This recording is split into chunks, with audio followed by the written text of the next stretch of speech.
first episode of Real Estate and Beer. Real Estate and Beer. We Salute. Cheers to that. Salute. Cheers to that, man. sir. We are at a fantastic brewery in Providence, my favorite brewery, Long Live. They've been around for a long time. And I'm here drinking the All CNI. I'll go on a strong opinion here of mine. This is the best IPA in the state. In the state. And he knows them all. Yeah, he does. I'm new to this real estate and beer business, but I'm going to be the hard grader because I don't even like beer. I'm learning. And this is the good beer. I There don't you know go. the name like you do. There you go. There you go. Over my hoppy or something, but it's very, very good. It's sour. I like it. I piggybacked on Francis and got the All CNI, and it's good stuff. There we go. That's my preference. A nice AZ IPA. I like it. It's good stuff. So, Real Estate and Beers, you started off with your favorite brewery.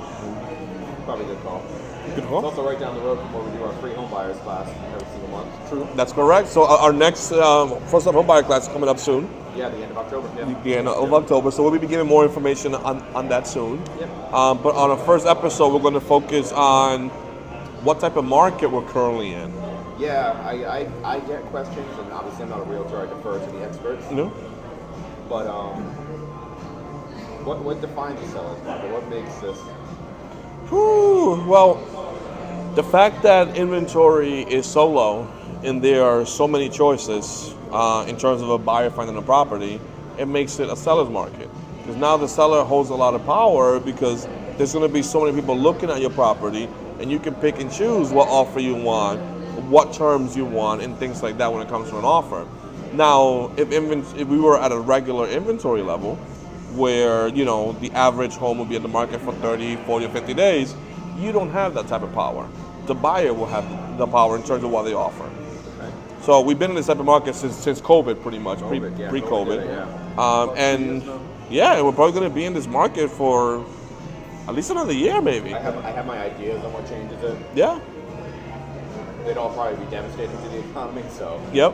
Mine is rates going down. Rates going down will free up some of the logjam that we're seeing. Yep.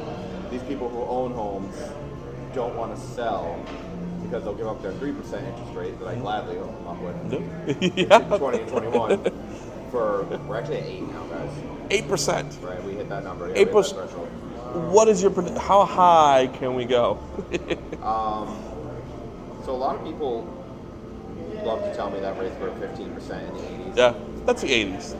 Home also cost $40,000. Woo! 50% of $40,000. It's a number, sure, but it's not $450,000 right now. What is that the average price of a single family in Rhode Island? Yeah, pretty much.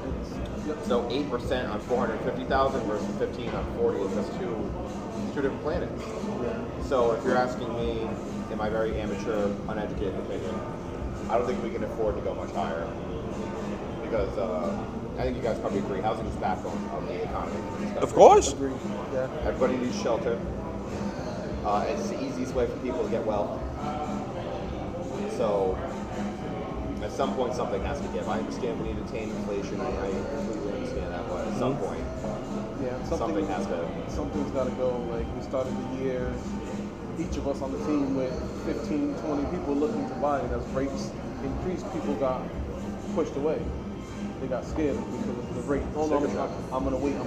But I know people that waited 2 years ago when rates were at 3, and now they're coming back around and rates are 7, 8%. I think that's actually a really good point. Is it ever a good idea to wait? No. So there's a famous saying in real estate. Let me see if I get this right. It's don't wait to buy real estate. Buy real estate and wait, like instead. Oh, hey. So because it's like. That could be a bumper sticker. Wait to buy real estate, and wait. Yeah, but if you really think about it, if you look at real estate like long term, which you should be, it's going to appreciate. Like if you look at like a 10, 15, 10, 20 year period, you should never wait. Now, if you're looking to buy and sell like next year, in that situation, a little bit of value, but not what you're talking about. Yeah. All three of us have stories. You bought, 6 years ago. Oh. I'm sure you did all right. Yes. I know you bought, 4 or 5 years ago, 6 years ago? Going on 7. November will be 7 years ago. You get any equity out of that? Yeah, my house is almost doubled in value in 7 years. So where's that happening? You know, Other than real estate. And let me tell you, like when I was going to buy my property, people would tell me, "Hey, that's too expensive." So there's always going to be someone telling you, It's always an expert. yes, someone you Correct. always have an aunt, uncle, someone telling you it's too expensive, don't buy it, it's too expensive. But then you wait another 10 years, and then what? Then you really can't buy it because you waited too long. "You waited too long." I've heard me say this all the time. A lot of people get concerned with becoming Donald Trump and the art of the deal, and they just need to, win the negotiation. True. Yeah. And Yeah, but with the type of market we're in, I always advise my buyer clients to put their best foot forward. Let's go into this property. You want this house? Let's go in and do what we can to try to get it to be yours. It's not trying to be nitpicky and to try to bring buyers, sellers down on their price and beat them up. It's not the market for that. There's very little room for negotiation. You have to come up strong the first time. I'm not telling people to go crazy and max themselves out, but you have to have the right deposit, the right terms, closing dates, inspection terms. Everything needs to work. You can't go in and with a low offer and expect to get a profit. if you like the house, have your offer represent that feeling. Right? Correct. Yeah. Correct. You don't want in this time we don't have the flexibility to go back and forth. You might only get one shot. So I tell people all the time, let's agree on terms, and if they agree, great, we'll move forward. If not, we move on to the next house, we keep shopping. But you can't say, I'm gonna submit this week and then have me call their agent 2 days later, hey, we're gonna increase it another $2,000, $3,000. Well, it's already under contract, you should have paid me. Yeah, should have stepped right off the rip. Exactly. If you want to go, for example, at X amount, let's go in at X amount and let's feel good about it. If it's meant to be, it's meant to be. If it's not, then we'll continue searching and I'll find your home somewhere So, else. for instance, I have a question for you, Yes, sir. or Manny. On any given house, just give me a ballpark. How many competing offers are there? Well, right now it is shifting, which is great for buyers. So before, like during the COVID time, we were seeing, I won an offer where we were offered number 75 in Johnson. We're not seeing 75 offers on a house in this type of market right now. But we're also not seeing just one offer. For the most case, you're going to be seeing 5 to 6 offers on a house that is listed correctly. So again, this is changing for the buyer, which is great, and it's a positive thing. You're not going up against 75 offers anymore, but you're still competing against probably 3, 4, or 5 offers, depending on the property. Because obviously we work very closely together. Yeah, of course. I tell people, when we're worried about an inspection credit or whatever, there's 5 or 10 more people lined up right behind you to buy the same exact house. Yep. And that's just the unfortunate reality. Yeah, but also don't think. Also, people. I've been able to get offer accepted where we're still doing an inspection, where we're still only putting down $2,000 the deposit, where a lot of the terms benefit my buyers rather than the seller. So it is still shifting. So don't think that you still have to waive the inspection. So I'm being too doom and gloom. You're Mr. Yeah, it'll. Copy. You take it. you got to take it from property to like property. So it all depends on the property, the location, and I call that. Are you going to get everything that you want? Probably not. No, but in any market, you're never going to get everything you There has to want. be some type of compromise. Yeah, you get a compromise. I agree. Location is number one. You want to have a certain area, a certain location, but you might not get the garage, but you have more land, or vice versa. You don't have the land, but you have 2 garages. So there's some type of compromise that, a lot of my buyers will tell them, right, let's look at all your options. So you feel like location, even though cliche, it's true? It's still number one. Like a lot of people, they only want certain areas because of school systems for kids, or something or close to work. So it has to work for them. I'm never gonna force a buyer to look at a property that doesn't fit their needs or their wants. So all right, what does your family really need, and I can work on your wants. Right? You want a 2-car garage? Is that a deal breaker? Some people say no. Okay, so if I find you a house with a 1-car garage with ample parking, does that work? Well, I try to give you different options. So. Me personally, with our winters, I'd be a fan of the garage. Yes, the next house I need a garage. I don't have one now. Hey, I have a one-car garage, and is there a car? Guessing your wife parks in it. Is there a car in there? No, probably No. not. There's- Yeah. Most of my bowling balls are in there, so it's just like. And kids' toys. That's what it's doing. Storage. Cheats. Now, what I've been telling my buyers is like, people always ask me and say, what is the best property to buy in this market? I always tell people the same thing. It's going to be a property that's going to need some work. Now, right, you might look at me and be like, why do you want to buy a property that needs some work? The reason being is you're going to do the work to that house, right? Yep. Meaning now the equity and the value of the house is going to go up.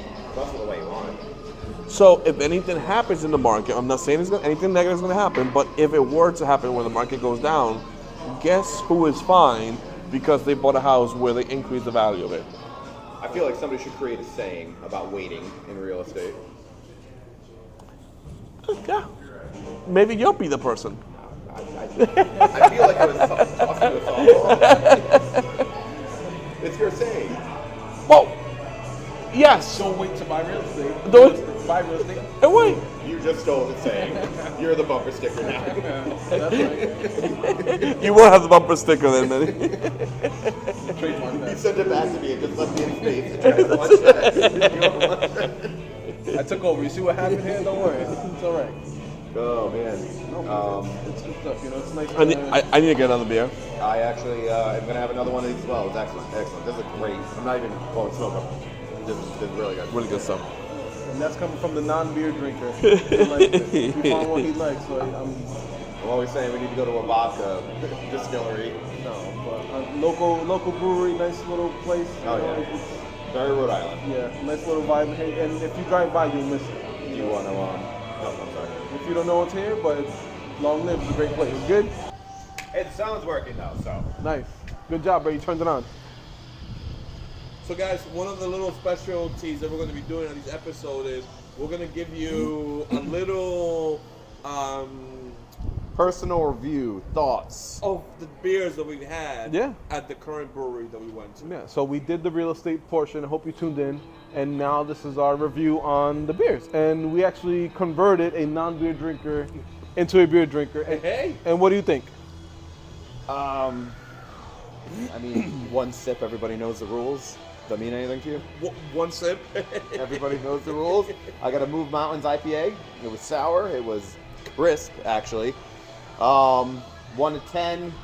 And I don't do rookie scores, for instance. I hope you don't do rookie scores. I'm going to go 9-1. That was a fantastic beer. 9 out of 10. Fantastic beer. 9 Wow. out of 10. Fantastic beer. Highly recommended. I don't even like beer. Nice, nice. That's I'm a awesome. vodka guy. I'm going to say this every week to y'all. I'm a vodka guy. That's It's awesome. a Listen, great beer. I'm a tequila guy. I'm learning to get into beers now because of my team, you know, and I like that. I'm learning different areas and different specialties of beer, and today's beer was just great. What was the beer we had today?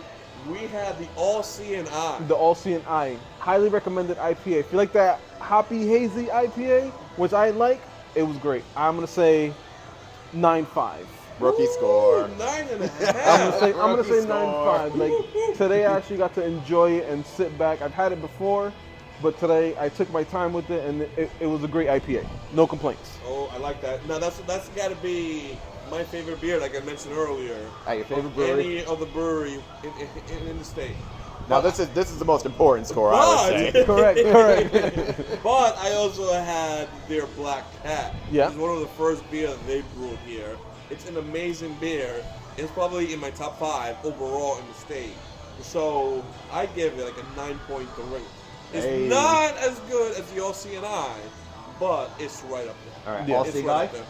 All seeing I, C&I, yeah. One but sip, with the everybody Black knows the Cat, rules. I had both. I had the 9.3. Black Cat and the They're both 9.3? All Seeing Eye, and I like. 9.3 Black Cat, Yep. 9.5 All C&I.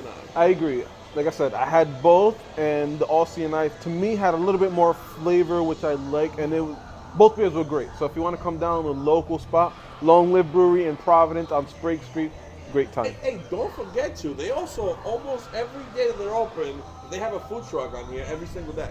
So not only can you get beer, you can also get food by a local food truck, and you might see one of us here too. This Real is true. estate knowledge from trusted Yeah, local professionals. We're always here. That's right. We, meaning, this guy. But I'll tag along with him and drink a I'll write your drink a beer. coattails all day long, Francis. There we go. Hey, next episode, episode 2 of Real Estate and Beer, will be at Ragged Island in Portsmouth. We'll see you guys then. Tune in. Bye.